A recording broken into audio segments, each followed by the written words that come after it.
Water, the liquid that oceans are made of. And it fills endless depths. Only few will venture out into the endless open ocean of this vast underwater world. Most of the ocean inhabitants live in the city, as it were, like human societies. Very close together, with friendly neighbors and nasty co-tenants. While dangerous robbers lurk around at the edge of town.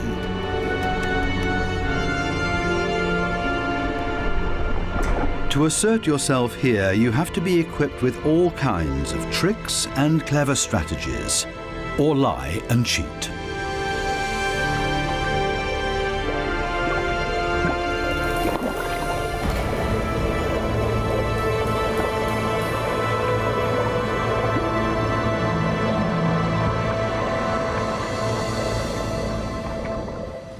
Coral reefs are the largest structures in the world. They're giant submerged metropolises.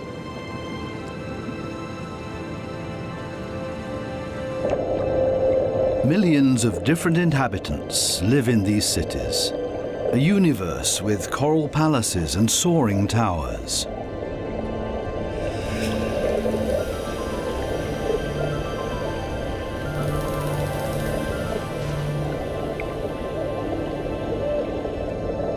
Every neighborhood has a chief. The entire street belongs to this guy. No trespassing, okay? A typical large city with all the noise and ruckus.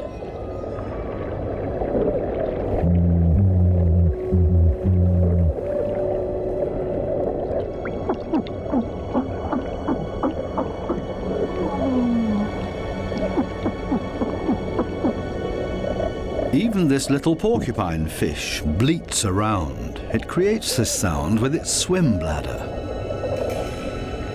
Two small harlequin shrimps are nibbling on this blue sea star.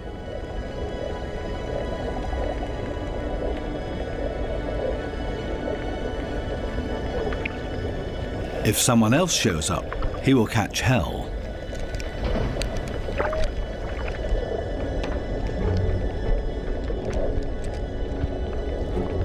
Another harlequin shrimp busy pulling a bite out of a sea star.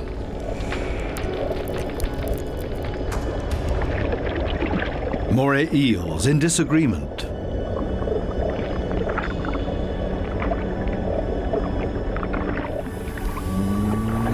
A scorpion fish shuffles across the ocean floor.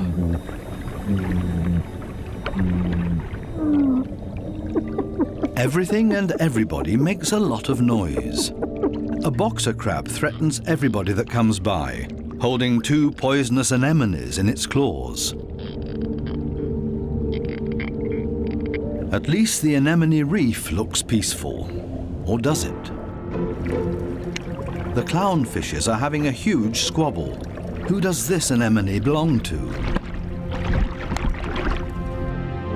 We can hardly see this fish, but he's easy to hear, a crocodile fish.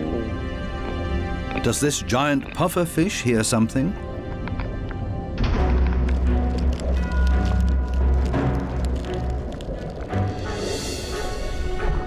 It's a ray that's getting away. A dispute amongst the members of the cichlid family. Who is stronger, and especially who is louder?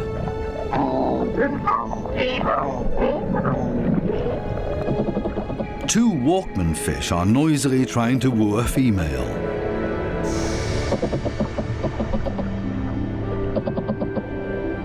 Big city noise everywhere, especially when a large structure is being torn down.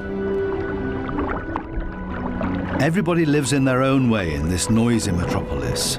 Some hover above it all, but others are more down to earth and literally live in the coral sand.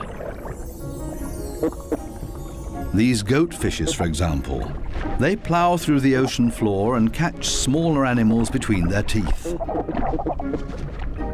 They use their barbels like a dowser, With them, they can detect even the weakest electric fields that point them towards small prey.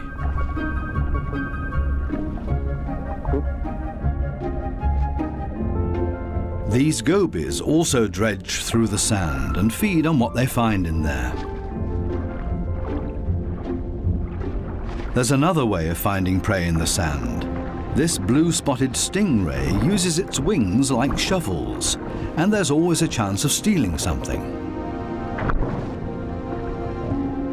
While one works, others just stand by and feed on what's left over, maybe a piece of crab or a mussel. You have to be very familiar with this area to find the best morsels.